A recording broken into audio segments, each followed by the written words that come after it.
Hello guys, welcome back to my YouTube channel. In today's video, I'm going to show you how to connect Razer Blackshark V2 X to Synapse. So to do this, as you might be aware, a Razer Blackshark V2 X is a multi-platform headset and you'll be able to easily connect it to any platform including a PC or a laptop.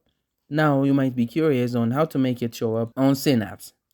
So Synapse is the software used by Razer, and here you will be able to manage all of your Razer peripherals, including of course your headset. So if you try to go over to the Razer website, you hover over software here and you try to download Razer Synapse. If you open it with the headset properly connected to your PC, you will notice that it won't pop up. So what if we try to go over here and we look under the list of compatible devices? What you will notice is that even though you can search for Blackshark, the only models that appear on the list are the V2, V2 Hyperspeed, V2 Pro, and then the 2023 V2 Pro. There is no mention of the V2 X.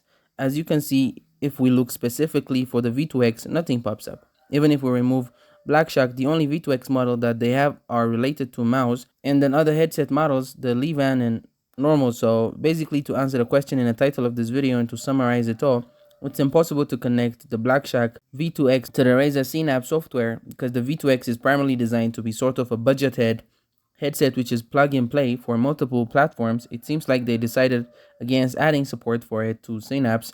So as it stands today, using this headset with the Razer software is impossible. You just have to plug it into any platform and use it to listen to all of the audio being output. You will not be able to customize this setting by using software like Razer Synapse.